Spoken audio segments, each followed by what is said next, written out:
M de Minotauro. Buenos días, mi nombre es Guía Ciprés y estamos en M de Minotauro. Hoy presentamos Gris, que es la última novela de Carlos Sisi y su nuevo lanzamiento dentro del catálogo de ediciones Minotauro. Gris supone el regreso a la ciencia ficción del autor tras El Cubo y la Llama, segunda parte de Panteón, con la que Carlos ganó el premio Minotauro en 2013. Inmediatamente después publicó el thriller Alone in the Top y la conclusión de su trilogía fantástica Hechicero. Carlos, en entrevistas anteriores has comentado que te gusta ir cambiando de géneros constantemente.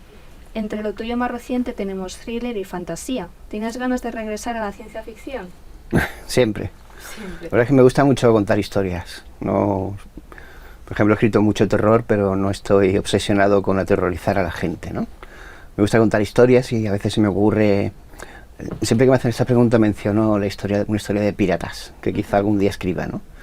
Y no tiene nada que ver con lo que he escrito hasta ahora. No es exactamente fantasía, puede ser incluso historia, ¿no? Y es algo que me llama mucho la atención, el ambiente. Entonces no me caso con ningún género en concreto, ¿no? De hecho no me gustan tampoco las etiquetas. Tengo libros que me molesta incluso que se le llame que son de terror o que sean de misterio, porque son tantas cosas a la vez. Una historia de 400, 600 páginas incluye tantos aspectos diferentes de la vida, claro, que excluir todas las posibilidades con una etiqueta no me gusta mucho. ¿No? Sí. Muy bien. Vamos a hablar un poquito de Gris, que como hemos comentado es tu última novela.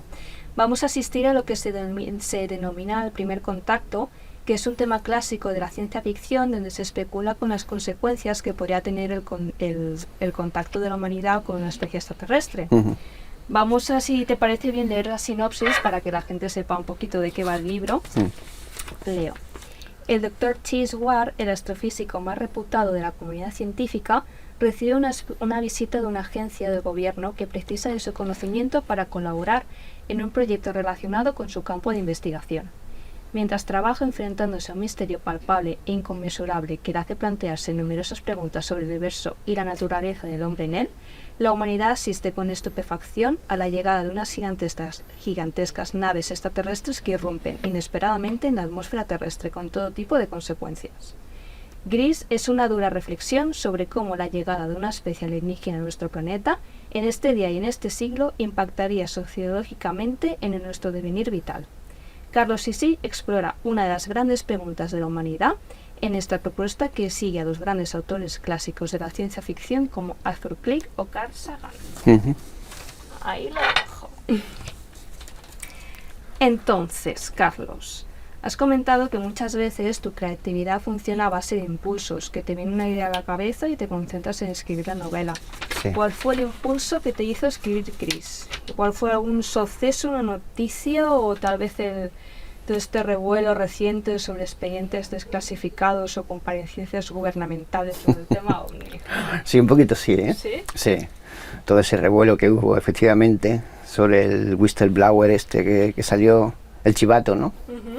Pero es algo que tenía yo en la cabeza desde hacía mucho, porque me gustan mucho los temas de conspiraciones. Creo que lo llamo mi trabajo es mirar esos canales donde están los conspiradores haciéndose preguntas sobre si la Tierra es plana, los chemtrails y todas esas cosas me interesan mucho porque de ahí se escarban muchas historias, ¿no? Lo que piensa la gente en realidad es muy interesante, claro, porque la gente piensa que las vacunas son malas, por ejemplo, ¿no? ¿De dónde viene eso? ¿Qué parte de ficción hay en esa verdad o qué parte de verdad hay en esa ficción? Claro. Entonces, esos canales los buceo mucho en ellos, todas las conspiraciones, y claro, está muy asociado el tema de ufología, porque no sabemos todavía, aunque el gobierno ha dicho que por primera vez en la historia admitió que había aparatos en el aire que no sabíamos cómo describían los giros en L que hacían a altas velocidades, y admitían que había elementos de superioridad aérea en el espacio que no eran de ellos, ni eran chinos, ni eran rusos. Eso es una afirmación que se produjo y hace unos años hubiera sido un revuelo enorme, pero pasó sin pena ni gloria, lo cual llama más la atención, porque a la gente no le llama la atención una declaración de ese tipo hecha por el gobierno de los Estados Unidos, que por fin admite que en el aire hay cosas que no entienden y que hacen cosas tecnológicamente muy avanzadas para lo que disponemos, y todo el mundo fue como, ajá, bueno, pero ¿cuándo llega mi paquete de Amazon mañana, no? Wow, no Claro. sabía yo esto, fíjate. Entonces, pues eso me, claro, incentivó más todavía el preguntarme, bueno, y si realmente están admitiendo eso, ¿qué pasa, no? Porque Tiene más revuelo, ¿no? y sobre todo, bueno, ¿por qué no se demuestran si están aquí con esos aparatos tan capaces? ¿Por qué no se anuncian? ¿Por qué no se presentan?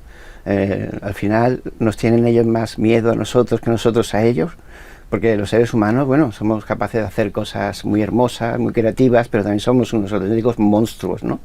Y lo sabemos, tenemos esos tonos de gris, precisamente, ¿no? Por desgracia, sí. Entonces, bueno, pues siempre, yo cuando miraba una fotografía, que hoy día son muy fáciles de reproducir con infografía y mil trucos de inteligencia artificial incluso, ¿no? Pero siempre me quedaba la pregunta de esta fotografía que alguna gente dice que es buena y otros que dicen que es falsísima, que no es buena, pero yo estaré mirando realmente un aparato extraterrestre construido en otro planeta, Ya. porque es fascinante que hay otros planetas con tecnología capaz de desarrollar una nave espacial que llegue hasta aquí, ¿no? A mí es un tema ese que me fascina. Claro. Para mí, el ser humano ha hecho muchos logros en su historia, ¿no? Tenemos Claro. muchas cosas atrás, mirando hacia atrás, auténticas barbaridades, ¿no? Pero quizá escapar del planeta natal fue uno de los mayores. Es como, bueno, antiguamente la gente se metía en barcos y llegaban a las Américas, ¿no? Y las colonizaban, un gran logro. Pero imagínate, escapar del planeta natal supone un montón de procesos de evolución tecnológica increíbles. Desafiar a la gravedad, escapar por fin al espacio, enfrentarse a un entorno tan hostil, tan frío y tan sin oxígeno, que es capaz de matarte casi instantáneamente, y superar todo eso y moverse por el espacio tan enorme, pues ahí estuvimos en la Luna. Entonces, claro, da pena preguntarse todo ese espacio que hay ahí fuera, porque nadie ha respondido nunca. Está la teoría del gran silencio. Y dice, bueno, si el universo es tan grande, hay muchas posibilidades de que haya muchas civilizaciones, ¿no? Claro. Eso es un testamento científico que está ahí, que es el cálculo de estadísticas. Tanto espacio, pues las posibilidades de que si nosotros hemos desarrollado esto en estas condiciones, pues en este entorno tiene que haber pues más de 900 millones de civilizaciones inteligentes, ¿no? Según la estadística. Seguro. Pero porque ninguna ha dicho nada todavía. Esa es la teoría del gran silencio. Y es la gran pregunta que se hacen los científicos en el libro, ¿no? ¿Por qué pasa esto? Claro. Es un tema que da mucho de pensar realmente. Sí, realmente sí. Bueno, siguiente pregunta. Antes de que entremos en profundidad en el tema o los temas de la novela, me gustaría preguntarte, considerando que esta es una historia que podríamos llamar ciencia ficción ufológica, o al menos hay una conexión, Sí. ¿cuál es tu postura personal en base a esto? ¿Tú asientes con la cabeza o levantas una ceja en plan, ¿qué me estás contando? A mí me gustaría pensar que hay más cosas ahí fuera, ¿no? Que no estamos solos. Me gustaría pensar que sí. No lo sé, porque no... Bueno, los científicos están mucho más abiertos a este tema de que haya posibles civilizaciones que otros temas de los que he escrito también, como fantasmas, Claro. ¿no? La ciencia se niega en redondo a aceptar la presencia de fantasmas. Dice, mira, lo hemos estudiado muchas veces, nadie ha sido capaz de captar nada, donde los medium dicen que escuchan voces y sensaciones y frío y visiones y fotografías. La ciencia no ha podido captar nada.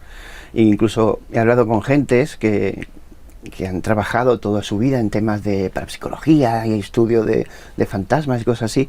Dicen, me da mucha pena, Carlos, porque llevo toda mi vida dedicada a esto, y cuando por fin tenemos algo, lo llevamos a un laboratorio científico a reproducirlo, se desmonta, es como que está muy vetado.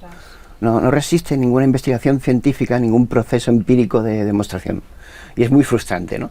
Pero bueno, con los extraterrestres pues hay evidencias, incluso ya he dicho que el gobierno lo admitió, ¿no?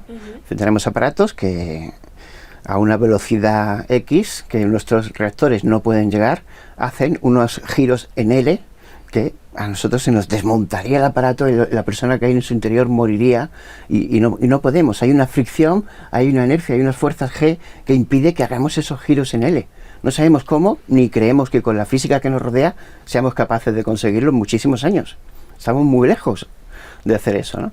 Dice, sin embargo, tenemos medidos en los radares y también visualizaciones directas de pilotos, un montón de ellos, de testimonios así, y lo admitimos. Dicen, no es nuestro, esos aparatos de superioridad aérea no son nuestros y no sabemos de quiénes son. Wow. No dicen que son extraterrestres, dicen que no lo saben. ¿Quién no lo sabe? Y los chinos y los rusos, ni los franceses, ni los españoles han levantado las manos y han dicho, somos nosotros, ¿no? Así que bueno, a mí me gusta pensar que sí, que tiene que haber algo. También me hace la pregunta, ¿por qué no dicen hola de vuelta, no? Es muy interesante que hubo un científico, no me acuerdo de quién fue exactamente. Bueno, él dijo que, por favor, que no emitiéramos tantas emisiones abiertas al espacio, tanto proyectos SETI y tantas placas anunciando dónde estamos, porque somos como los nativos indios americanos, con una civilización muy primitiva, y no queremos, a lo mejor no nos interesa que lleguen los barcos con colonizadores, ¿no? Así que bueno. Hay una pregunta más adelante que de hecho toca esto. Vale. Pues lo dejamos ahí. A ver. En todo caso, tu trayectoria literaria se puede apreciar que en Gris podría estar en el mismo grupo que otras obras anteriores tuyas como Alma, donde te preguntas por el más allá, como has dicho, tema de fantasmas. También La hora del mar, con la ecología de fondo, o Min ex machina, que desarrolla la inteligencia artificial. Entonces, esto no son simples narraciones que te enfrentas, sino que te vas de lleno a temas que son de actualidad. Me gustaría saber cómo afrontas tú, ¿lo afrontas de manera diferente o asumes una responsabilidad especial al respecto? La responsabilidad la tengo como ser humano, desde luego, porque todos mis libros tratan sobre el ser humano en realidad, y no es algo que yo haga de manera pretendida, es inconsciente. El gran monstruo de todos mis libros somos nosotros mismos. Tanto en Alma como en el libro de Min ex machina, de la inteligencia artificial, como en Gris, es el ser humano, ¿no? Y como he dicho antes, pues hacemos cosas maravillosas. Esta mañana iba paseando por la calle y era temprano y veía a la gente andando y sentí una sensación de hermandad muy bonita, de ver la gente que atendía sus trabajos, iba paseando a sus niños para llevarlos al colegio. Y digo, qué guay esto, ¿no? El solecito, la temperatura agradable. Pero luego, escuchas las noticias... Yeah. Y ves cosas que dices, ¿y estos también son hermanos míos? Esta gente que es intolerante, que está llena de odio, que se dedica a la guerra, a la corrupción, a la acumulación de poder y de riqueza a costa de otros. Y entonces ese es el gran tema de mis libros. Y no es algo que lo haga... Voy a escribir otra vez, voy a hacer una denuncia de lo malo que es el ser humano. Es que me sale porque no puedo evitarlo. Claro. Tú sabes como yo que escribir es una tarea muy introspectiva y se mete muy dentro de ti, ¿no? De hecho, escribir es hasta peligroso porque desvela mucho de ti mismo. Porque el psicólogo lee tu libro y te saca muchas cosas y dice, sí. Tú estás fatal de esto. Madre mía, ven a consulta. Exacto. Entonces me sale. El gran monstruo es el ser humano. La verdad que estoy de acuerdo contigo. Esto que llamamos el primer contacto ha sido el tema de muchas historias en diversos medios y de clásicos de la ciencia ficción. A muchos aficionados del género se les puede venir a la cabeza clásicos como el de Arthur Clarke con El fin de la infancia, por cómo trata la importancia del impacto sociocultural que podría tener un evento de semejante calibre en la historia de la humanidad.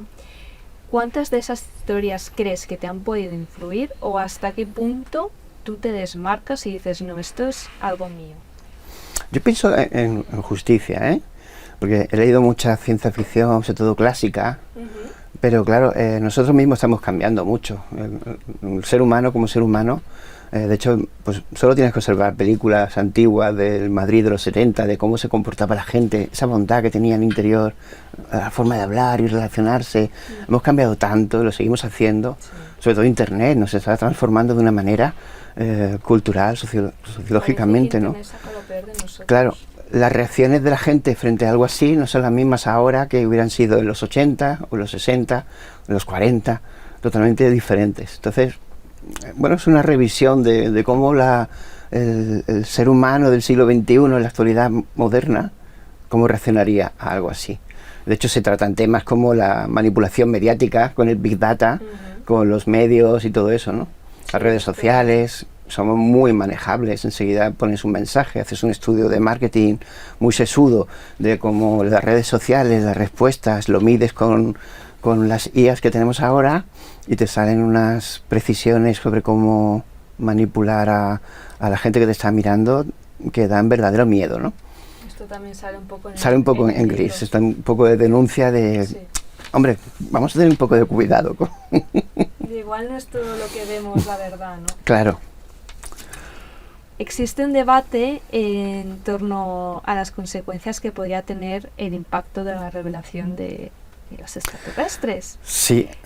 Están los que creen que podría ser un asunto delicado, los que creen que sería un desastre, o los que creen que podríamos asumirlo. ¿Tú en qué parte estás?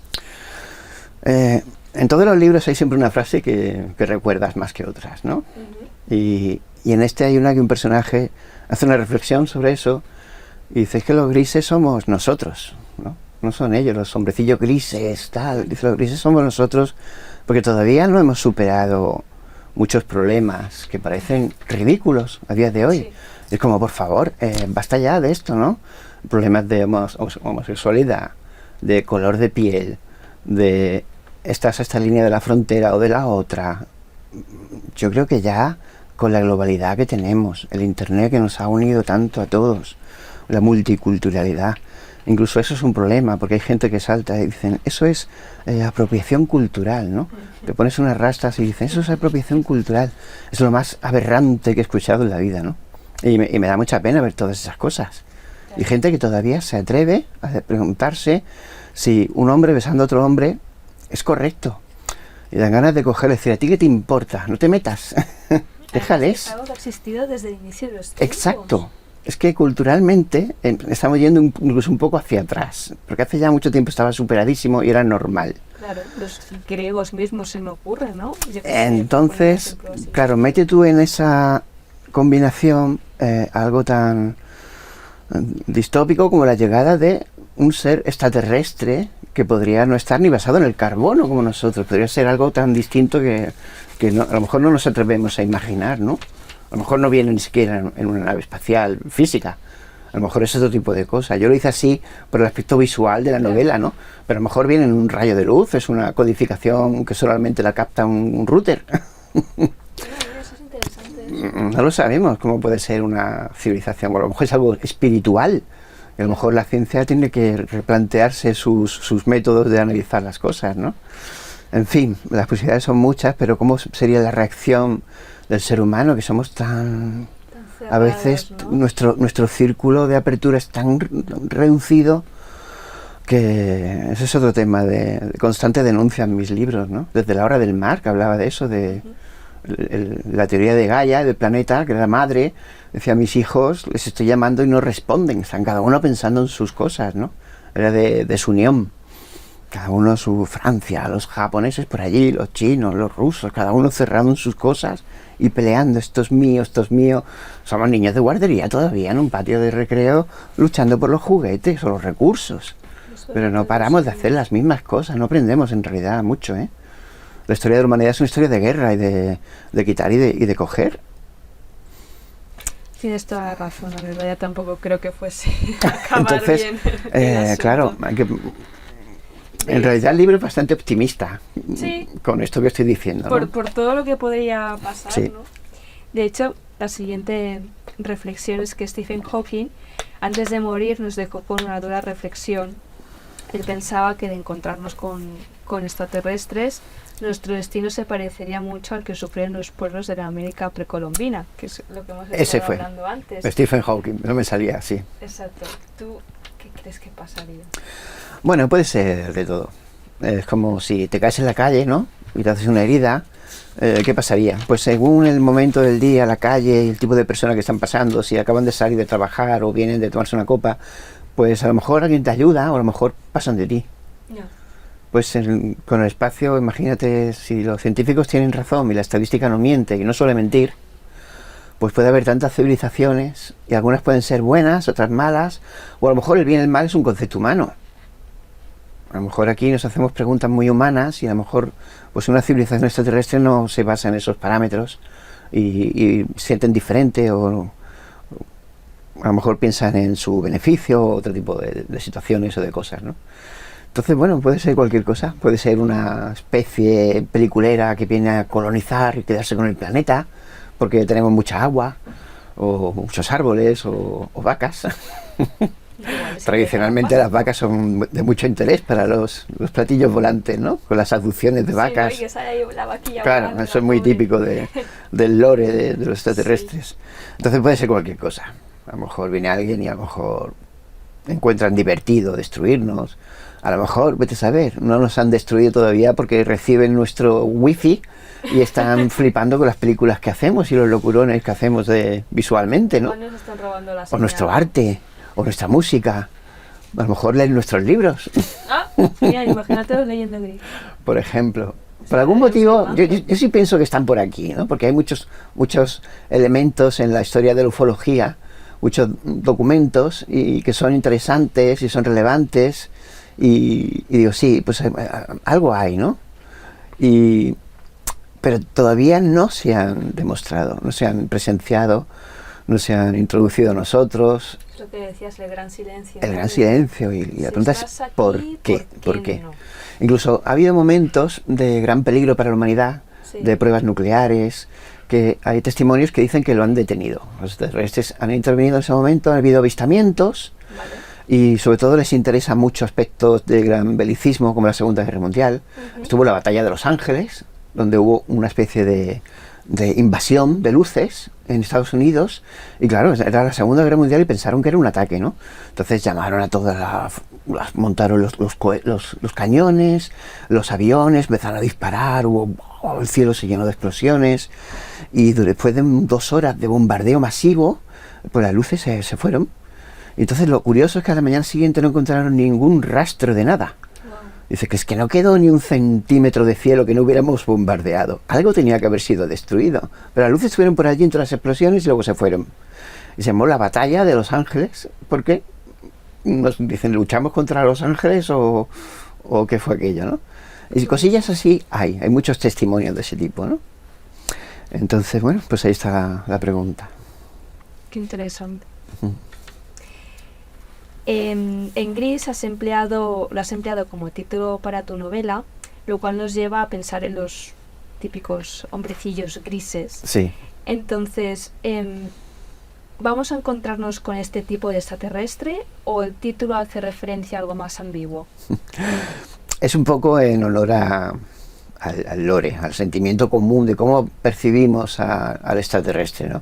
Siempre lo dibujamos como alguien diminuto, con una cabeza desproporcionada, un gran cerebro, ¿no? Está muy evolucionado en sus procesos mentales. Y es gris, con los ojos negros. Esa es la figura característica. Entonces era en honor a todo ese bagaje cultural, histórico, pues le llamé Gris. Vale. También es un juego de palabras con algunas de las reflexiones que se hacen en el libro, ¿no? De ¿por qué gris? ¿Qué es gris? Gris, bueno, es algo que no es ni negro ni blanco, es una cosa intermedia.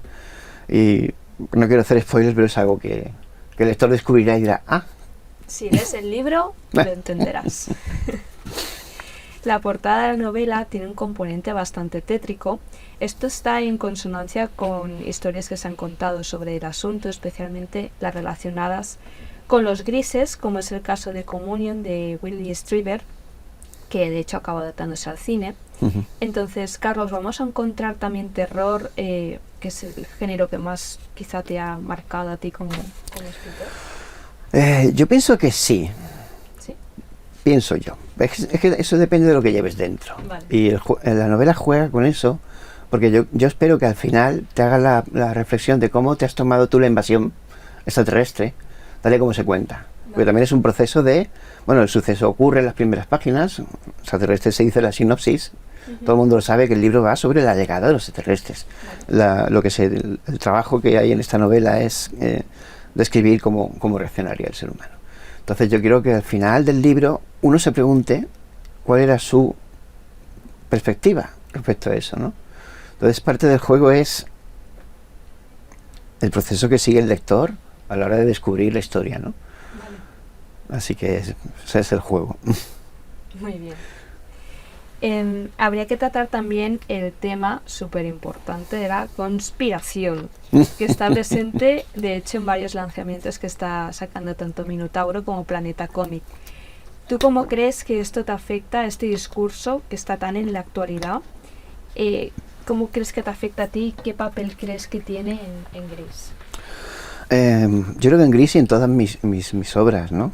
Porque es tan evidente, es tan patente, sobre todo a día de hoy, ¿no? Con todos los medios que tienen la gente que es capaz de manejar lo que es el Big Data. Internet está dejando un rastro de datos, de evidencias, del sentir de la gente, que hoy día ya no se oculta nada. Antes era más difícil ver cómo se siente la gente, hay que hacer un trabajo ahí muy minucioso, pero hoy día todo el mundo pone su sentir en las redes sociales, sus fotografías, hoy me siento así, hoy no sé cuánto, mi ex me ha dicho esto. Todo eso va a una base de datos. Y lo que hay que preguntarse es por qué las redes sociales todas son gratuitas. Instagram, Twitter, Facebook. Nunca he pagado por esas cosas y me han traído mucho beneficio porque me han permitido dar a conocer mi obra y relacionarme con mis lectores. Pero son gratis. Y cuando un producto es gratis, el productor es tú. Exacto. Es que eso es que es así, lo sabe todo el mundo y lo sabemos, pero seguimos metiendo datos y datos.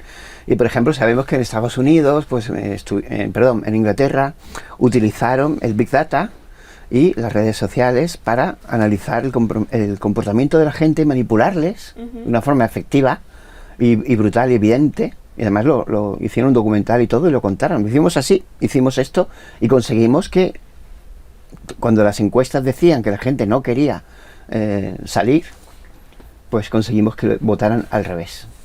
Wow. Y ese fue el resultado del Brexit, fue un análisis contundente de todas las redes sociales y manipulación de la gente mediante anuncios y campañas para cambiar su voto. De hecho, luego estuvieron súper descontentos y luego querían otra vez entrar, ¿no? Como el gato que sale y no sale.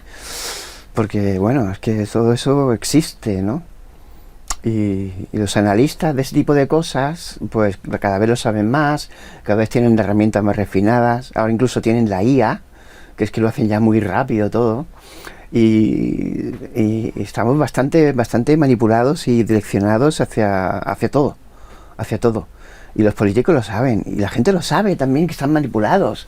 Siempre están inventando enemigos, inventando historias, y tú lo captas, aunque sea inconscientemente lo captas, ¿no? Y yo creo que eso es un daño colateral de muchas cosas que están pasando. Porque tú dices, ¿cómo puede ser en la época del COVID que hubiera gente antivacunas? En pleno siglo XXI. E incluso he encontrado casos de médicos que eran antivacunas. Y yo creo que es un daño colateral de toda esta incertidumbre, porque sabemos que los políticos, sea de izquierda o de derecha, me da igual, es todos. Nos mienten y nos manipulan y nos engañan y nos dicen, cuidado, está el peligro de ETA, votadme a mí, que ETA va a venir y te va a comer. Ya no hay ETA, pero siguen con eso, y si no es ETA es otra cosa. Da igual, mira, este ha dicho esto, este es muy malo, cuidado, están siempre manipulando. Entonces llega un momento en el que eso, aunque lo captes inconscientemente, te hace agujeros en todas las otras cosas. Y ya viene un médico y te dice, señores, cuidado con esto, no sé cuánto, porque tal, y tú ya no te lo crees. No crees ni al médico, no crees al científico, no crees absolutamente a nadie. Estás todo el rato con la ceja levantada y agarrando las poquitas cosas que has conseguido tener y diciendo, ¿qué me vas a quitar? Déjame en paz. Qué triste, ¿verdad? Pero es así, y es parte de la manipulación que denunciamos todos los escritores de ficción, ¿no? Tienes toda la razón, la verdad que sí. Vamos a hablar un poquito sobre ti, si te parece bien. Vale. A ver, tu obra se ha centrado en la ficción especulativa, que puede englobar el science fiction, la fantasía y el terror. Entonces, vamos a ver. Desde que has empezado, vas a libro por año. Sí. ¿Cómo te lo haces? No sé. Yo tampoco lo sé cómo lo haces. Sí. La verdad es que no parece que trabaje mucho, porque en casa, sí, en casa estoy siempre saltando de la silla y tengo siempre hueco para irme a mi hija y hacer una broma, o mi hijo jugar un roomie, o dar un paseíto que nos encanta. No tengo la sensación de que estoy todo el día trabajando. Últimamente sí, porque tengo otras cosas, sí, y me ocupan muchísimo tiempo, ¿no? También porque es un trabajo que me gusta mucho, entonces lo disfruto y siempre la sensación es diferente. Cuando estás disfrutando y cuando estás trabajo por trabajo, varía bastante. Entonces nunca me ha importado, nunca ha sido un trabajo sentarme a escribir, siempre ha sido ocio. Entonces no me importa si terminamos de cenar y mi mujer ha puesto una película aburrida, no me importa irme al ordenador a seguir contando mi historia, porque es divertido. Claro. Y antiguamente me gustaba mucho leer historias de otros y ahora las escribo yo. Pero ese rato de ocio de, voy a leer esto, pues ahora voy a escribir esto, ¿no? Entonces por eso yo creo que puedo hacerlo. Si fuera más pesado, si fuera una tarea que tuviera que hacer, bueno, para conseguir dinero, obviamente, porque todos necesitamos dinero para vivir, pues a lo mejor me costaría más. A lo mejor escribiría una novela cada 3 años. Es esto que dicen un poco de trabaja de lo que quieras y no tendrás que trabajar nunca. Exacto, eso está muy bien dicho, porque es que es así, ¿no? Realmente. A ver, tu experiencia como narrador, de hecho, no empezó con la literatura, sino que empezó ya con los videojuegos. Realizabas aventuras conversacionales para los míticos ordenadores Spectrum, ya dentro de temáticas de terror y fantasía. Sí. ¿Cómo era aquel mundo que tanto recuerdan con nostalgia de los primeros ordenadores domésticos, con sus juegos y sus revistas especializadas? Pues es curioso porque hace poco me entró un ataque de nostalgia de aquella época, ¿no? Porque realmente era bonita. Aquellas aventuras se llamaban aventuras conversacionales. Sí.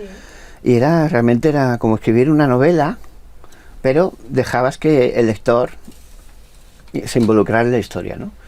Entonces, eso es lo que más echo de menos de la literatura, que lo que recibe el lector es mi versión final, y es solo un camino, es una escultura en piedra terminada, y ahí no se puede tocar nada, ¿no?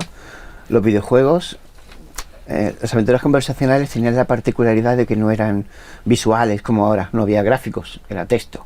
Yo describía una habitación, estás en una habitación de paredes de madera, la ventana deja entrar un poco de aire de la calle, no sé cuánto, introducía al personaje en una situación y luego le decía, ¿qué vas a hacer ahora? Y salía un prompt, un cursor parpadeante. Entonces el jugador o el lector, pues si había un armario en la habitación, decía, abrir el armario. Y yo describía lo que iba a pasar, ¿no? Pero otro podía poner, romper el armario, porque era más bruto y quería romperlo para coger las tablas de madera para hacerse una estaca. Y otro podía empujar el armario para bloquear la puerta, porque quería protegerse. Y otro pasaba del armario y se metía debajo de la cama. Entonces yo tenía que pensar todo eso, y al final la historia evolucionaba por muchos caminos, y de hecho me encantaba programar 6 o 7 finales diferentes.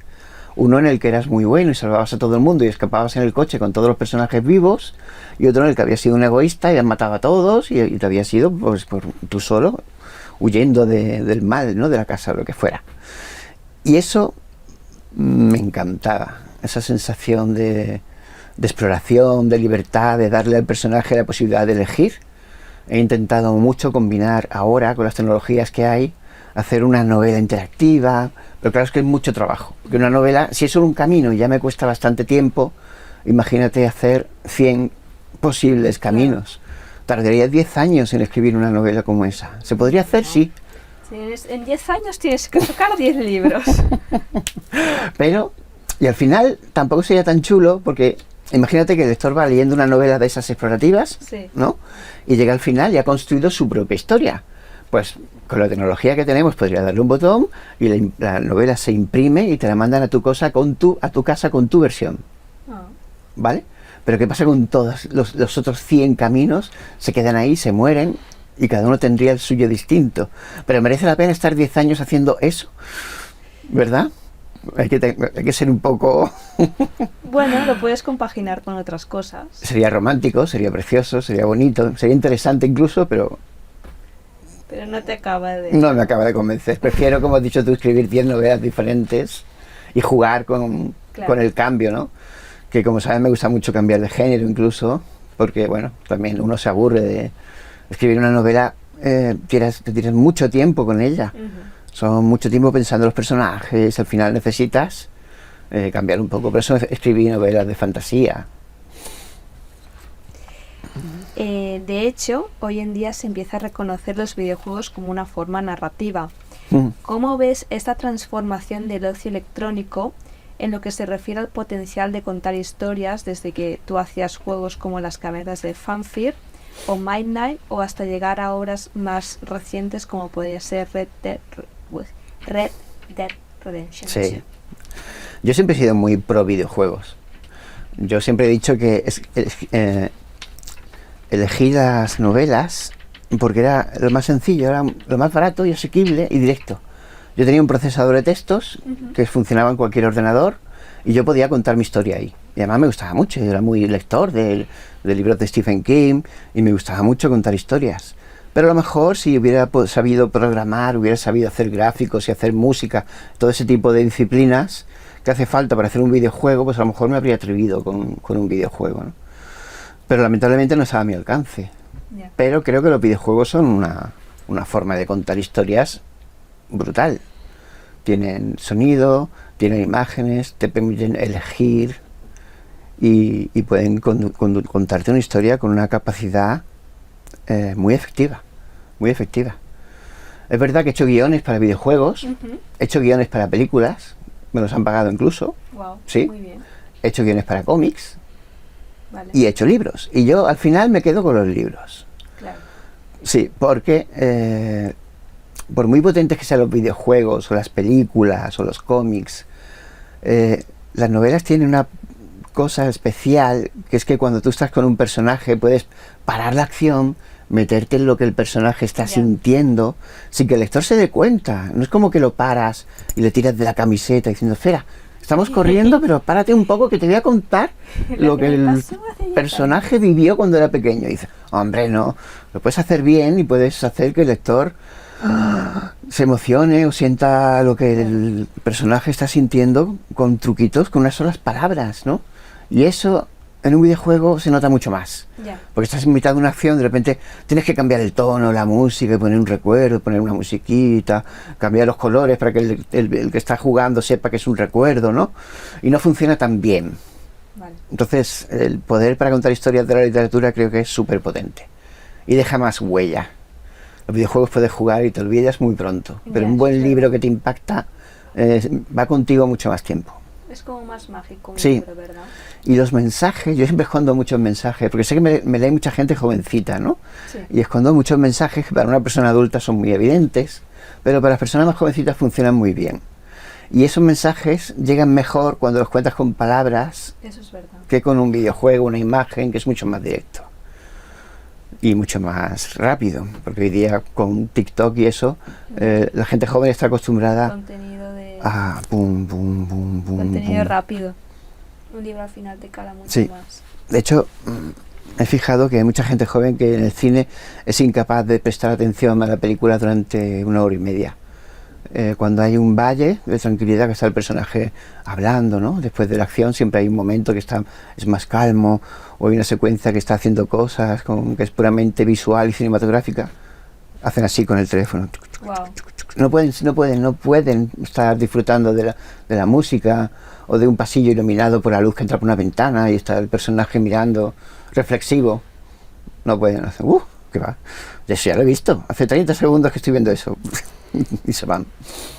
Así que la literatura requiere paciencia, pero te da un gran Una beneficio, recompensa ¿no? a cambio. De hecho, tú te estrenaste con un auténtico bombazo, que fue Los Caminantes, Sí, que se convertiría en saga y llegaría a ser traducida, de hecho, al español y al inglés. En Los Caminantes tratas el tema zombie, ambientado en el sur de España, que es donde tú resides. Entonces, Carlos, la historia de cómo Los Caminantes llegó a publicarse de internet al papel y cómo se convirtió en un fenómeno es también significativa a cómo ha cambiado el género literario. ¿Tú te atreverías a resumir esta peripecia? sí, fue sencillo. Muy sencillo. Por cierto, se tradujo también al francés. ¿Ah, sí? Sí, lo hizo Panini. Están traducidos al francés. Yo creo que tuve mucha suerte, Vale. porque fue, no sé, yo estaba en un momento delicado de mi vida, estaba buscando una casa, porque yo vivía de alquiler y mi casero me echaba. Dice, lo siento, mi hijo se casa, así que tú te vas a la calle. Y tenía allí mi vida montada y me quedé, bueno, y yo, mi hija va a este colegio y a mí me gusta esta casa. Y entonces digo, bueno, pues ya no quiero más alquiler para que no me echen más, no quiero que me echen nadie más de mi casa. Y busqué una para comprar, pero tenía cierta cantidad de dinero y para comprar las casas que yo quería el banco solo me daba una hipoteca de X y sufría mucho. Estaba siempre, Dios mío, ¿dónde me voy a meter? Y entonces pensé, para evadirme, cuando miras una película te evades durante 1 hora y media. Así que pensé en escribir una novela. Vale. Y esa novela, pues miré al frente, yo no sabía ni de qué quería escribir, solo quería escribir. Porque sabía que escribir, yo lo hacía mucho cuando tenía 14 años y era algo muy... Te evadías totalmente de los problemas y de todo y te lo pasabas muy bien. Yo quería pasarlo bien, quería olvidar todo eso, ¿no? Y miré al frente y vi las películas de zombies de Romero, La noche de los muertos vivientes, El amanecer de los muertos. Y dije, ostras, pues en los zombies hay una buena historia, ¿no? Pero nadie lo había hecho cuando yo empecé a escribir eso. La fecha de copyright que tengo del registro es del 2007. No sabía de la existencia de Guerra Mundial Z. Loureiro todavía no había publicado su libro, que tuvo también mucho éxito. Entonces, mientras lo escribía y tal, incluso fíjate que en Facebook no quise poner que era una novela de zombies, por la mala prensa que tenía eso, porque el zombie era muy cinematográfico. Entonces puse novela de terror. Vale. Los caminantes, novela de terror, nada de zombies, para que nadie se riera de la idea, ¿no? Ostras. Claro, porque era muy nuevo. Entonces luego ya Loureiro publicó su libro, sí, y mis hermanas leyeron la novela y dijeron, oye, mándalo a una editorial que está muy bien. Y yo era tan reacio a eso, porque eso de publicar era de gente muy sesuda y muy preparada, y yo era un informático. Y vi que Loureiro había publicado el libro este y lo mandé al editorial Dolmen. Vale. ¿Vale? Y ya está. Y además lo mandé porque admitían manuscritos por email. Ni siquiera era papel. Porque había otras editoriales que decían 2 manuscritos en papel enviados a esta dirección física.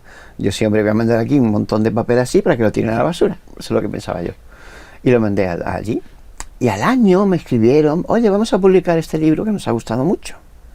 Y pilló en plena moda zombie. Estaba la moda zombie ahí empezando. Ya se había visto un poquito los videojuegos, ¿vale? Incluso, fíjate que había un juego muy popular que era Call of Duty, que era de batallas de jugadores. Y tenía un modo secreto al final del juego, cuando lo acababas, que salía una versión zombie muy discreta. Había zombies en una habitación y tú luchabas contra los zombies, pero ni siquiera se anunciaba como característica. Tuvo tanto éxito que ya los juegos Call of Duty se venden por su modo zombie. Y lo ponen en grande, Call of Duty Zombies, ¿vale? Esa es la evolución de la moda. Entonces yo estaba ahí en ese momento que la gente estaba reclamando productos de calidad de zombies, buenas historias zombies, buenos juegos zombies, ropa zombie, todo zombie. Y lo petaste. Claro, y yo estaba ahí. Digo, casualmente tengo esto. Y la gente pues se lo cogía de la estantería y se lo llevaban a casa. Qué chulo. A veces los de FNAC lo recuerdan, dicen, yo me acuerdo con los caminantes, dice, es que no nos dejaban abrir, cuando abríamos las cajas se lo llevaban de las cajas. Wow. Porque había una moda, en principio de una moda, y no había productos para eso, ¿no? Vamos, así que fue una cuestión de suerte. Que bueno, el libro estaba bien, porque si no, ¿Te lo curraste? El libro estaba bien, es verdad, porque si no, no hubiera sobrevivido, ¿no? Hubiera tenido un momento de emoción inicial y luego se hubiera extinguido. Correcto, pero también tuve mucha suerte. También hay que estar en el sitio adecuado, en el momento adecuado, y que te sople un poco la brisa de los vientos y te dé un poco así. Eso también es importante, ¿eh? De hecho, la siguiente pregunta va un poco en este sentido. ¿Qué quisiste sumar a este género que estaba, como has dicho, en su momento tan de moda, aparte de que tú te plantaste en España, que parece que nunca pasa nada, no hay libros inventados en España, cosa que tú introdujiste muy bien? ¿Cómo ves también este tema en la actualidad? ¿Crees que se ha sobreexplotado o está quemado? Bueno, todavía se hacen cosas muy interesantes, ¿no? Es verdad que se publicaron muchísimos libros de zombies, se hicieron muchas películas. Lo que pasa es que la moda es como un incendio. Para seguir vivo necesita productos de calidad. Y cuando hay la moda, lamentablemente, aparecen muchos productos que no son de calidad. Vale. Y con los zombies pasó eso. Había muchos productos que no eran buenos. Entonces eso hizo que la gente ya sospechara o recelara sobre nuevos lanzamientos. De vez en cuando aparece una gloria y otra vez, en Walking Dead, por ejemplo, surgió un poco tardío respecto a esta moda, ¿no? Tardó un poco en aparecer, de la aparición de los caminantes, pero había uno que era de un hombre que llevaba a su hijo atrás de una mochila. Bueno, hay una serie de películas que yo he visto que digo, vaya, con la de cosas de zombies que se han hecho y todavía hay hueco para que alguien saque un elemento que es otra vez nuevo, novedoso, y se disfrute, ¿no? O sea, todavía hay mucho hueco para hacer muchas cosas de zombies, en todos los temas, incluso en literatura. Siempre hay alguien que coge un concepto viejo, le da una vuelta y otra vez es sorprendente. Es lo que hacemos los escritores. Dicen que hay una lista de 10 elementos básicos para escribir un libro y lo que hacemos es mezclarlos. Cojo un 2, un 6 y un 3, cojo un 1 y un 5 y creas otra vez una ensalada nueva, pero los condimentos son siempre los mismos, ¿no? Hacemos nuevo lo viejo, continuamente. Al final es esto de que ya está todo inventado, ¿no? Sí. Y es como, a ver, ¿qué se reinventa? Sí, pues todavía hay hueco para que alguien llegue, alguien mayor o joven, y saque algo nuevo que otra vez digas, ¡wow! Y te emocione. Sí. Los relatos de zombies no solo presentan terror y aventuras, que es lo que hoy se podría denominar como survival horror, sino que también permiten centrarse en lo chungo de los humanos. Sí. Entonces, ¿esto era lo que más te atraía de este subgénero? No. De hecho, a medida que la moda evolucionaba y aparecían más y más productos de zombies, yo me cansé mucho de los típicos militares chungos. En mi novela aparecen, porque es parte del lore y también quería jugar con esos elementos, ¿no? Pero llegó un momento, por ejemplo, en Walking Dead pasaba eso. Al final decía, bueno, ¿dónde están los zombies? Ya. Pasaba un episodio y otro y al final luchaban entre ellos. Eran humanos, era Falcon Crest con armas, ¿no? Parecía que estuvieran como en segundo plano los Exacto. Y yo decía, jolín, yo quiero ver zombies en un prado así, con la cabeza, con la luna, ¿no? Con la calle, golpeando las puertas. Eso es lo que yo quería ver, eso es lo que me emociona. Y ver a uno pasándolo mal, y que entran en la casa y tienen que saltar por la ventana. Y pedía más de eso, yo quería verlo. Y cada episodio, bueno, quizá el siguiente. Ya. Y al final abandoné la serie, ¿no? Entonces no me interesaba tanto el concepto del ser humano. Lo incluí porque, bueno, una novela de 400 páginas da hueco a muchas historias, ¿no? Y no podía contar todo el rato el terror del zombie persiguiendo a alguien y huyendo. Había que meter otras cosas. Entonces jugué también con eso. Está muy interesante. En 2013 obtuviste el premio Minotauro por Panteón, que fue una space opera con elementos de horror cósmico, que recientemente ha sacado El Cubo y la Llama, que es la segunda parte. Viniendo ya de un éxito como fue Los Caminantes, ¿qué supuso para ti obtener el premio Minotauro y cómo lo recuerdas habiendo ya pasado una década? Fue muy bonito. Sobre todo, no tanto fue la noticia de recibir el premio, porque tampoco sabía muy bien las repercusiones de eso, ¿no? Era como un premio tal, pues guay, ¿no? Pero me acuerdo que cuando ya me dieron el premio, estaba allí la prensa y la ceremonia, vino mucha gente, estuvo muy guay. Pero el momento especial fue cuando en el AVE, pues cogí mi móvil, empecé a mirar Facebook, que yo era muy activo en Facebook, y los comentarios de la gente. El premio era mucho más mediático de lo que yo pensaba que era. Y había muchísima gente felicitándome, era increíble, un montón, más que nunca. Enhorabuena, el premio Minotauro, no me lo puedo creer, siempre supe que eras un crack.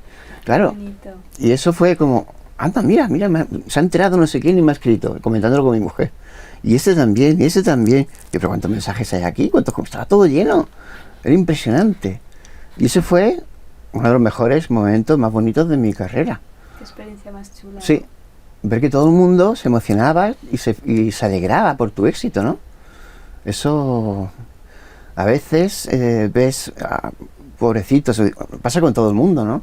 Gente que gana premios y luego están los detractores y no sé cuántos, los haters, pues este no sé, pues lo merecía más no sé quién, pues no sé cuánto, pero allí no hubo nada de eso.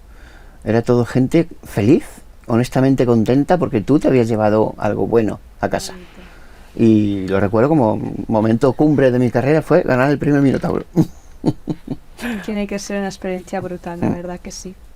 Antes de obtener el premio, tú ya habías publicado La Hora del Mar, que es un thriller con elementos catastrofistas y un mensaje ecologista, que de hecho también publicaste con Minotauro.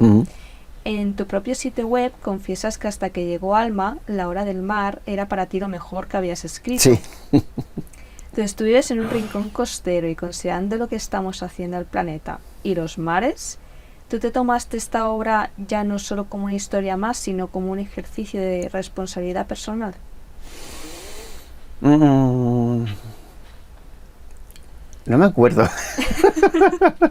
No me acuerdo de cuál fue mi motivación. Yo quería escribir una novela original. Vale. Porque yo venía de escribir Los Caminantes, que sí, que tuvo mucho éxito y tal, pero La hora del mar fue mi primera novela con elementos míos, porque claro, los zombies eran juguetes de otra persona. Los juguetes estaban ahí, todo el mundo puede jugar con ellos, hacer sus propias historias y tal, pero no eran míos, no era mi idea, mi percepción de un concepto nuevo. Entonces mi motivación era escribir una novela con una trama nueva. Vale. Y pensé en la teoría de Gaia, me interesaba mucho la teoría de Gaia como planeta vivo, consciente, y los seres humanos como formando una entidad simbionte, ¿no? Donde todo funcione, hay un equilibrio, y que de hecho lo hay. Puedes decir que nos lo estamos cargando con la explotación de recursos y todo esto, y el cambio climático y todo eso, que es verdad, ¿no? No lo estamos haciendo del todo bien, pero sí que hay un equilibrio y hay un pequeño universo ahí, y yo quería hablar sobre eso. ¿Y qué pasaría si se rompe? Si alguien incumple el contrato de ese ecosistema y se desmadra, ¿qué pasaría, no? Una novela muy personal, entonces. Sí, la novela más personal mía sería Alma, Vale. después, ¿no? Pero hasta ese momento, y acabé muy contento. Me quedé como, he escrito aquí una novela, que no veas. Y luego recibí un toque de humildad, porque bueno, esa novela fue votada por decisión popular en blogs como novela del año y estuvo bien, Wow. pero esperaba que iba a ser mucho más celebrada. Y fue la primera vez que después de Los Caminantes, que eran unas superventas y tal, Sí. fue la primera vez que tuve que decir, bueno, Carlos, tampoco eres Stephen King. Ay, bueno. Ese momento lo hemos vivido todos en nuestra carrera, de párate un poquito, ¿no? Y haz un trabajo honesto y ya las cosas vendrán, ¿no? Y 23 novelas más tarde, creo que soy mejor persona que antes. Pero realmente, luego, en 2016, publicaste Alma, Mm. que es uno de los títulos más preciados tanto por el público como para ti mismo. Alma es, según tu propio historial de publicaciones, el libro que más te ha costado alumbrar. Tú mismo has narrado en tu sitio web cómo fue tu acercamiento a la cuestión del más allá, los fenómenos parapsicológicos o las facultades mediúmnicas. Mm. Esta es otra historia fascinante, ya no solo en el proceso editorial, sino con el creativo, que nos encantaría ver si nos podrías explicar un poquito más. Uf, esa entrevista necesitaría 3 meses. 3 meses. Bueno, Sí, Alma, es curioso porque Alma, yo hice un gran trabajo de investigación para hacerla, ¿no? Con mediums y cosas así, porque un consejo que me dio mi padre, que era un lector voraz, fue escribe sobre lo que sepas. vale. No se te ocurra escribir sobre el amor si no has estado enamorado, porque no tienes ni idea. Tú puedes creer que sí, porque has visto películas donde la gente se besa y se miran así con una cara de exaltación, ¿no? Como, amor mío, y todo tú puedes describir eso y pensar que es lo que es, ¿no? Pero hasta que no estés enamorado de verdad, No sabes. en amor, bueno, no vas a poder escribir sobre eso, ¿no? Entonces, claro, el tema de los fantasmas me interesaba mucho, pero no lo había vivido en primera mano. Había visto fotos, pero yo nunca había visto un fantasma, ni había sentido cosas especiales. Entonces me interesé mucho por hablar con mediums, o gente que creía que era medium, o gente que sentía cosas, o que creía sentir cosas. Estaba muy abierto el tema. Creo que tenía la mentalidad más científica que se puede tener para abordar una investigación de algo, porque no podía decir ni que sí ni que no. Yo quería absorber información y luego contar una historia sobre lo que me contaran, ¿no? Y bueno, resultó un viaje introspectivo alucinante del que salí súper transformado. De hecho, en algún momento se me olvidó que estaba escribiendo una novela. Y hubo otro momento en el que no quería escribir una novela, sino que quería escribir lo que había vivido investigando para hacer la novela. Pero tenía un contrato que decía novela de terror y tenía que escribir una historia de terror. Lamentablemente lo que yo descubrí de ese mundo es que no había nada de terror en él. Era todo precioso. El mundo espiritual que nos espera después de esta existencia de tierra y de carne es precioso y es alucinante. Y no hay absolutamente ni una gota de terror. No hay fantasmas iracundos, no hay dioses crueles que te van a mandar al infierno porque has sido malo. Hay solo amor. Y la estructura esencial del universo descubrí que era amor. Con todo eso tenía el dilema de escribir una novela de terror. Mira, se me ponen los pelos de punta. Recordando aquellos días, ¿no? Porque fue precioso. Fue brutal. De hecho, cuando acabé, dije, bueno, tengo unos compromisos en esta vida que son mis hijos, tengo que seguir trabajando, no puedo seguir investigando estos temas que son tan brutales y tengo que seguir haciendo cosas productivas y decidí apartarlo. Y curiosamente todos los fenómenos paranormales que estaban sucediendo en casa, no solo en casa a mí, sino en casa a mis hijos, cuando nosotros no estábamos, a mi mujer, a mis hermanos. Es como cuando ese mundo, si tú lo miras, es lo que decía Nietzsche, ¿no? El mundo te devuelve la mirada. Claro. Y efectivamente era así, yo estaba abriendo puertas, muchas puertas, abría puertas, hablaba con unos, hablaba con otros, me enseñaban cosas, me enseñaban a analizarme, a analizar mi lugar en este mundo y qué significa todo esto, ¿no? Y cuando dejas todas esas puertas abiertas, entran cosas en los dos sentidos, ¿no? Y cuando decidí parar, decir, bueno, Alma ya, que me lo dijeron los medios, dice, Alma, ya has terminado, déjala, ya tiene su recorrido y Alma encontrará los suyos, me dijeron. Esa frase, ahora te diré por qué, nunca se me olvidará. Entonces yo seguí con lo mío y todo eso terminó. Y ya seguí pues con otras novelas de ficción, historias inventadas. Alma es un 80% real, excepto la parte final, que obviamente es muy fantástica porque ocurre un cataclismo y unas cosas. Tiene un gran componente de verídico, ¿no? Y no sé por qué las historias que tienen un componente verídico llegan más.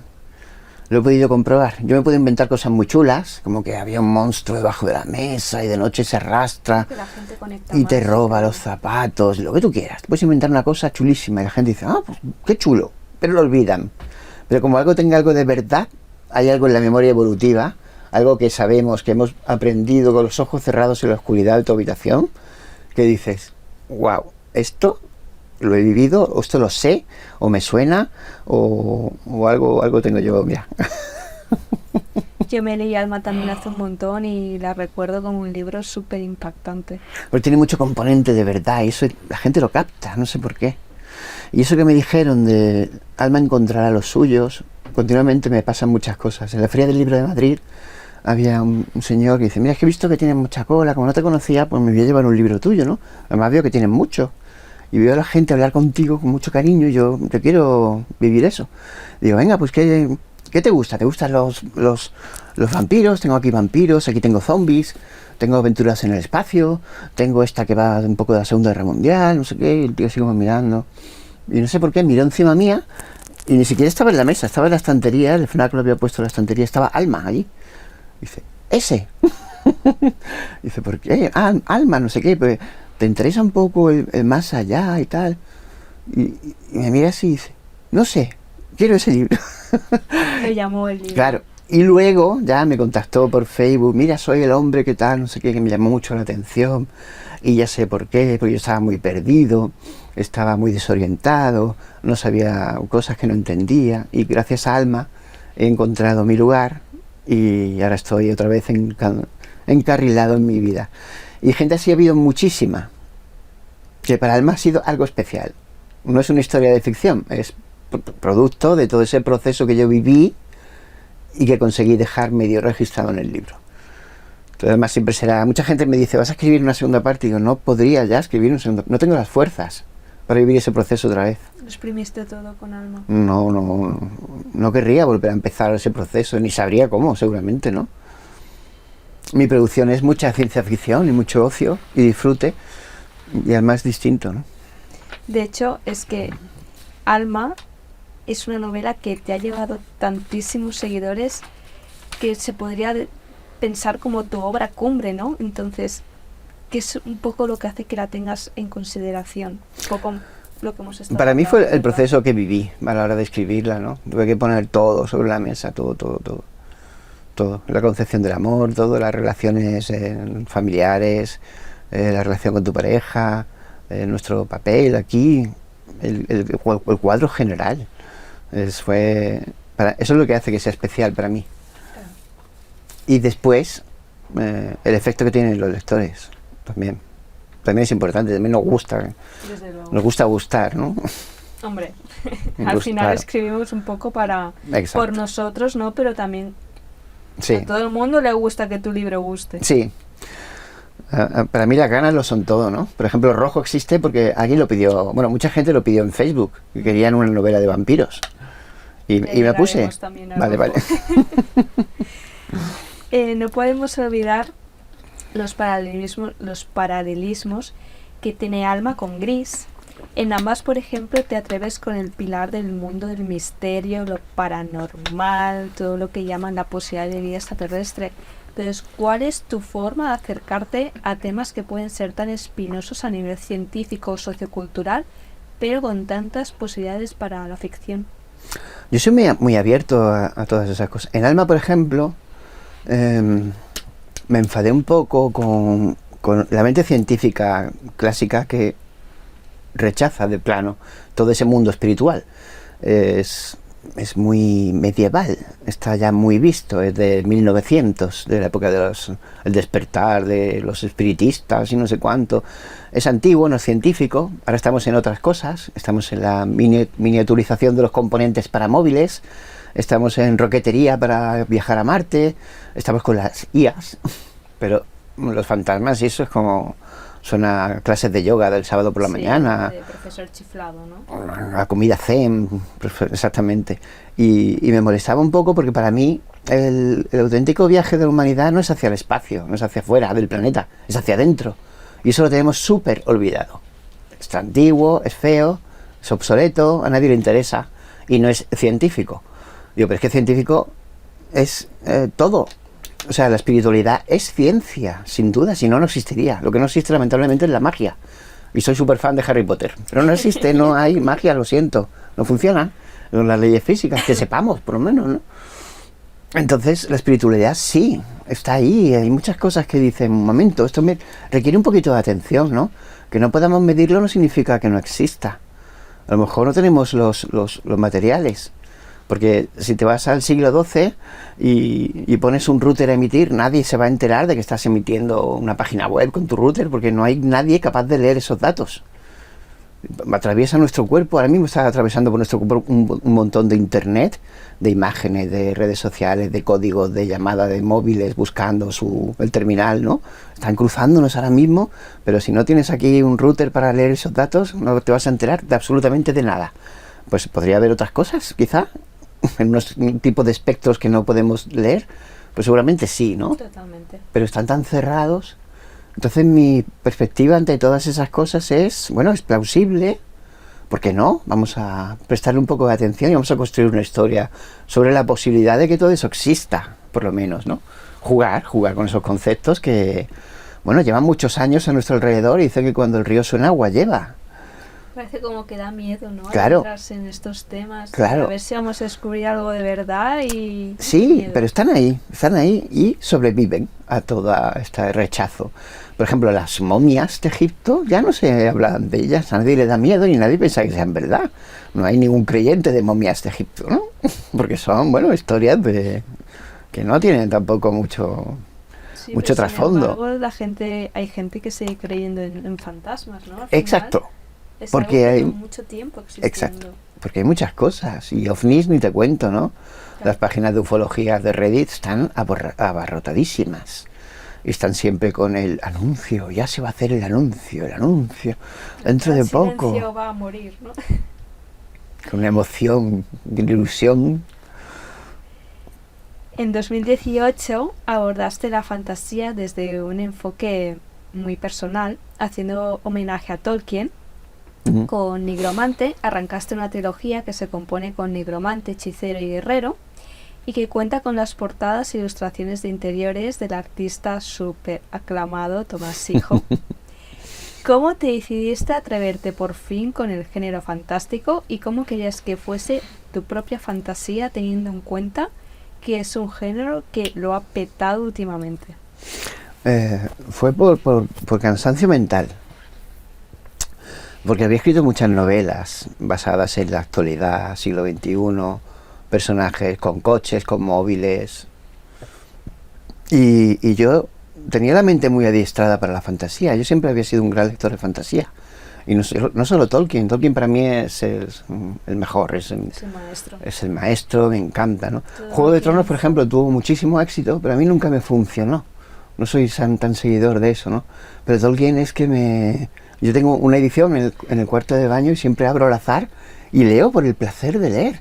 Que hay gente que dice, es que tiene unas descripciones que duran páginas, tira muchas páginas hablando de un árbol. Bueno, pues a mí me funciona y me encanta. Y yo quería escribir algo, digo, ¿y si escribo algo para descansar. Y me inventé incluso otra voz narrativa. Hay mucha gente que lo celebra mucho, ¿no? ¿Cómo haces ese tono como medieval, pero moderno, que no es medieval? Pero me inventé algo nuevo que me sale muy natural. No tengo que, si tuviera que escribir otro libro de fantasía ahora, no tendría que volver a Nigromante a ver qué había escrito o cómo lo había hecho. Me sale muy, muy natural. Y me encantó, me gustó un montón. Me gustó más que escribir Los Caminantes. ¿Sí? Dije, joder, ¿por qué no he escrito yo fantasía antes? Me pasé pipa. Y por eso ya van 3. Nigromante, guerrero, hechicero. Tomás Hijo ha hablado maravillas de ti.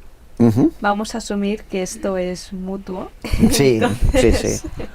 De hecho, tengo que decir que creo recordar que fui yo el que fui a la editorial y dije, mirad estas ilustraciones de este señor. Y dijeron, sí, lo conocemos, nos gusta muchísimo y nos gusta tanto que no solo vamos a hacer la portada, vamos a hacer ilustraciones interiores. Y es una cosa que todo el mundo me lo dice.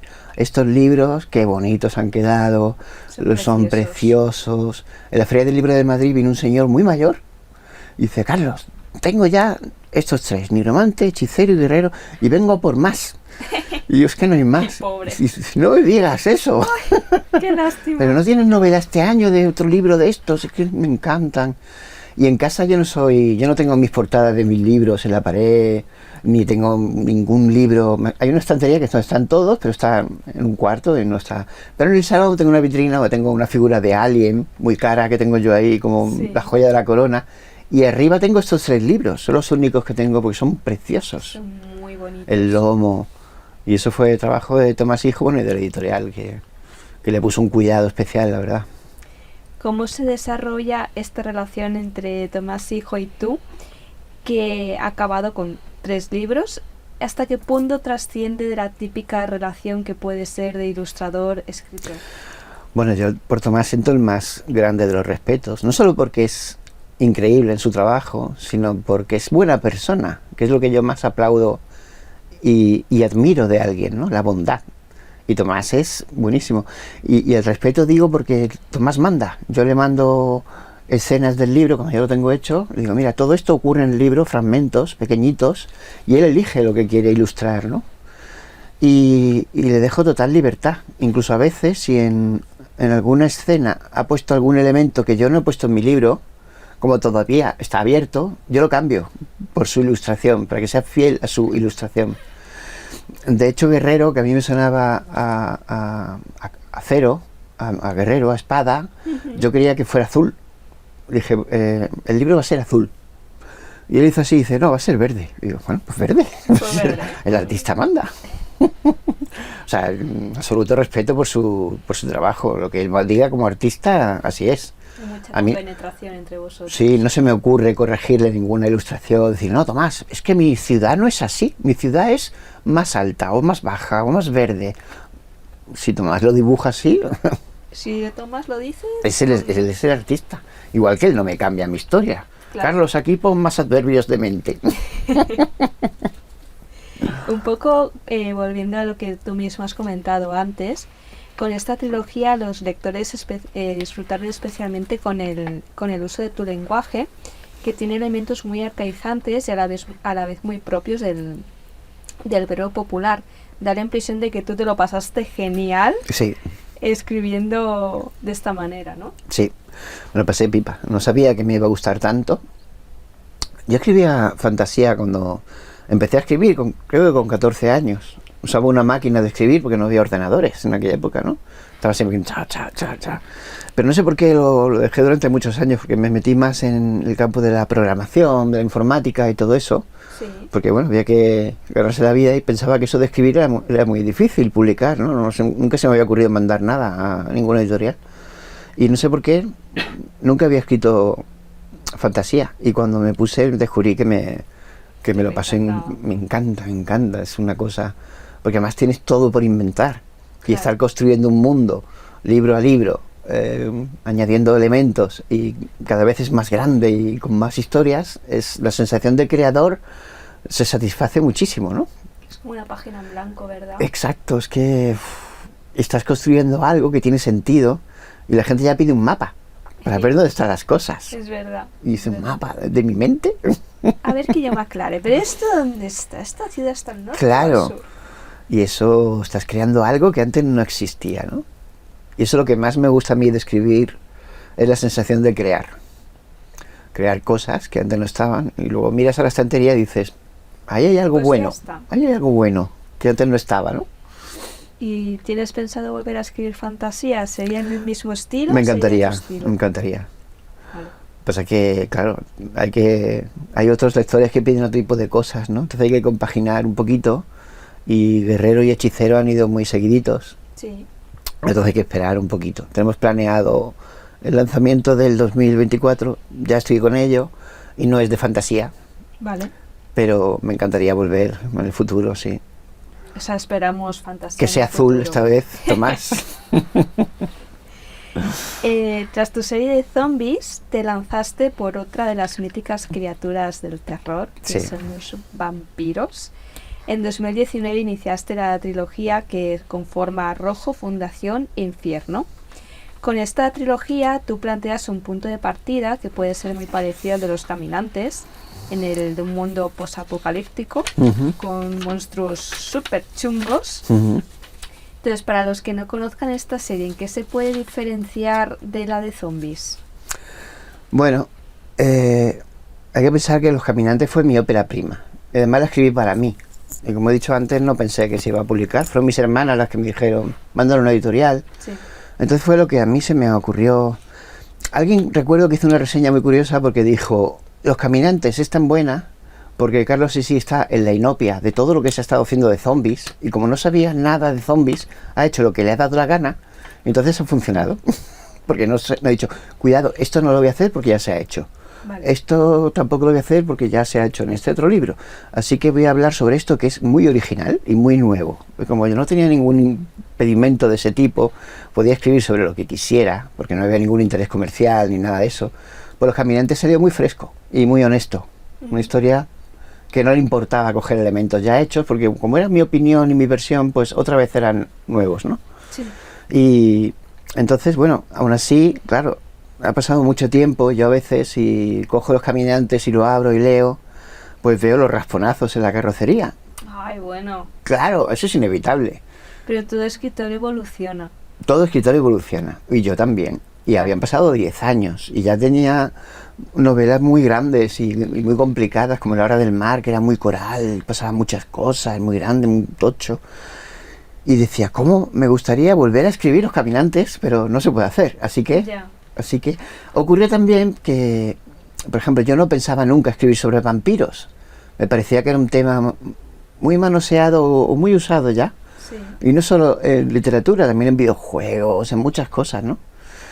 Pero me gustaba mucho la figura clásica del vampiro. Entonces, de vez en cuando hacía lo que llamo vómitos literarios, que los pongo en Facebook.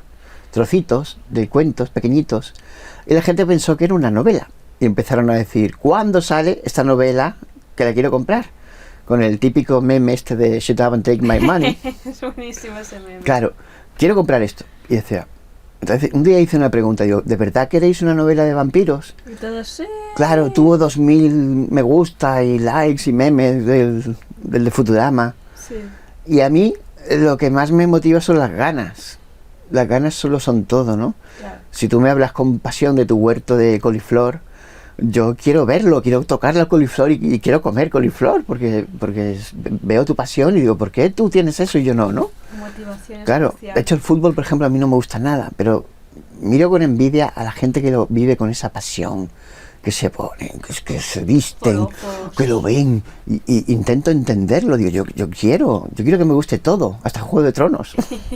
Claro, porque quiero vivirlo todo con intensidad. Lamentablemente hay cosas que no me funcionan y me da pena, ¿no? Claro.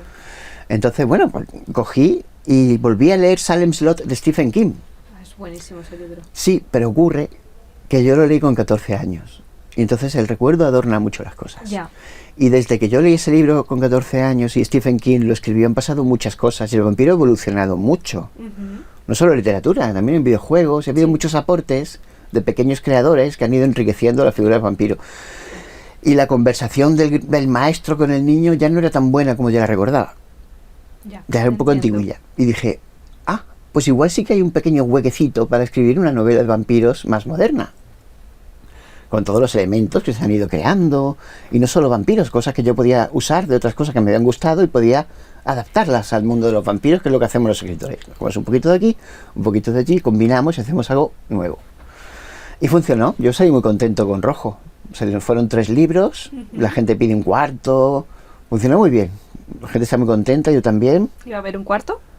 Yo siempre estoy abierto. Pasa que solo puedo hacer un libro al año, no tengo fuerzas para más. Y cada fan pide lo suyo, ¿no? Ya. Porque hay gente muy fan de Alma y piden una continuación. Los de Los Caminantes piden su continuación.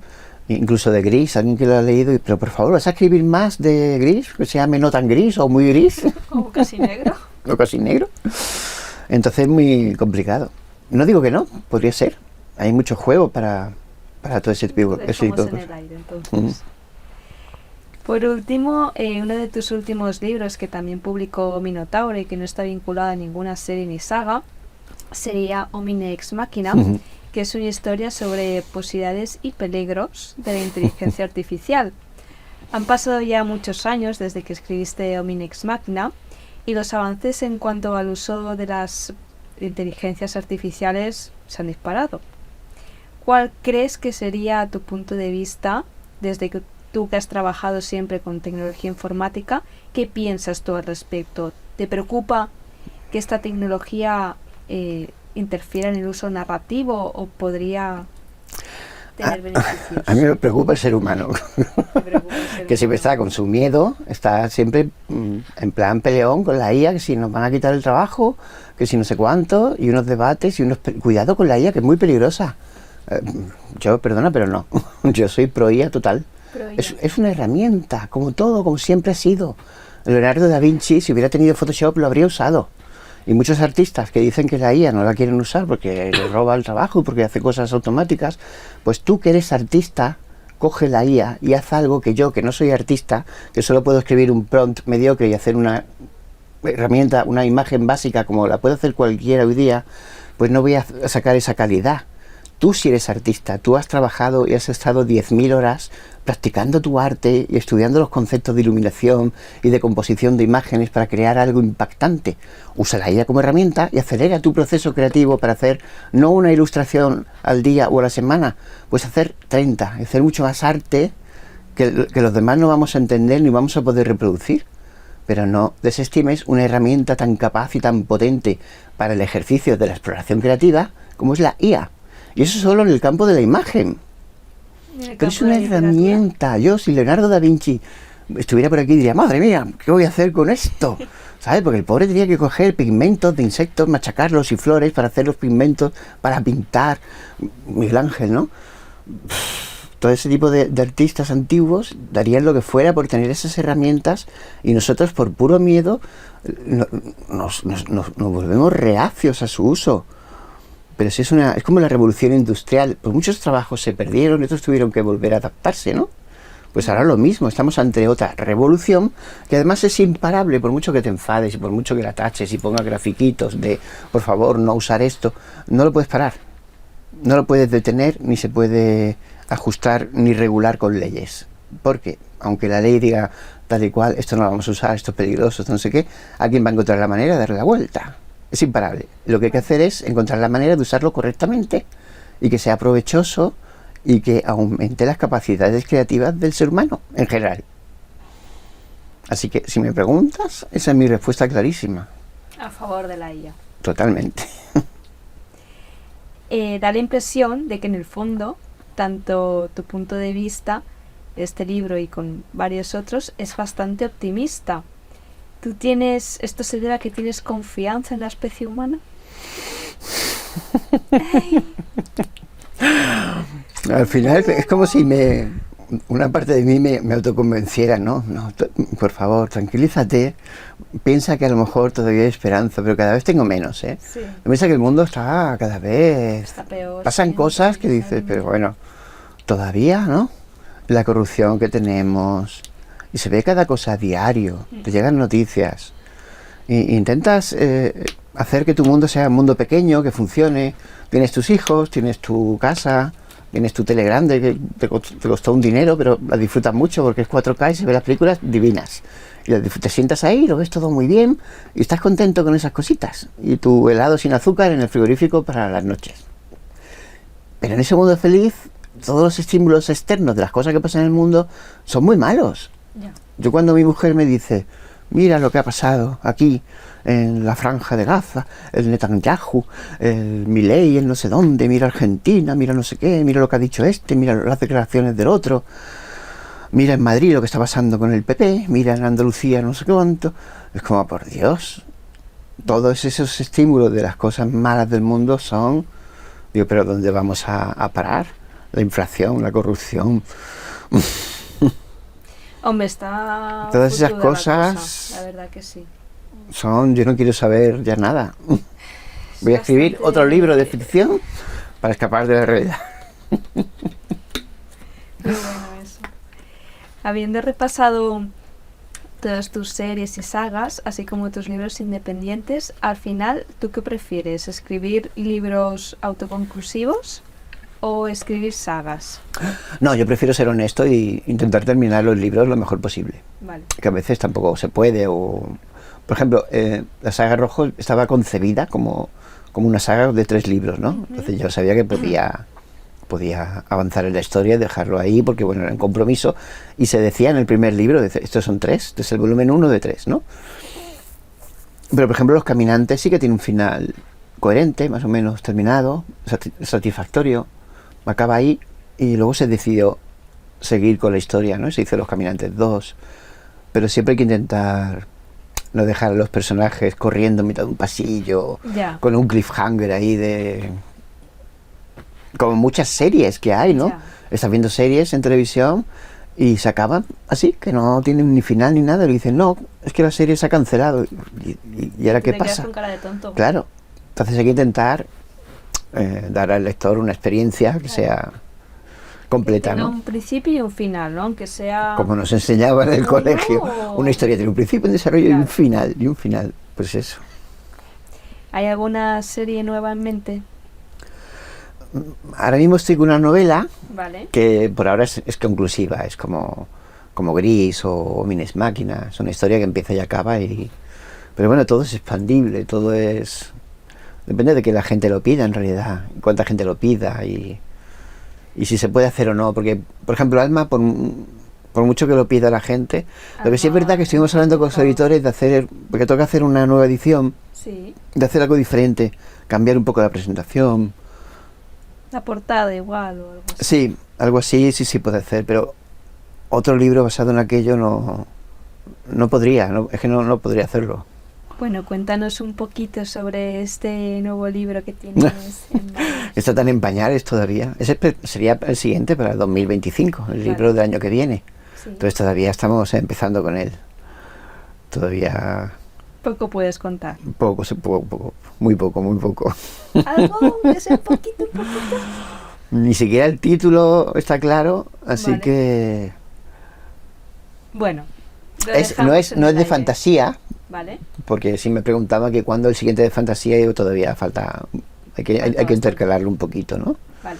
Y está basado en la actualidad, época actual, historias que pasan aquí. Voy a intentar no hablar mal del ser humano otra vez. Bueno, eso será complicado, parece. Pues bueno, hasta aquí el podcast de hoy de Minotauro. Agradecemos muchísimo la presencia de Carlos en este estudio y recordamos que el próximo episodio estará centrado en la fantasía épica Ala de Dragón. Muchas gracias.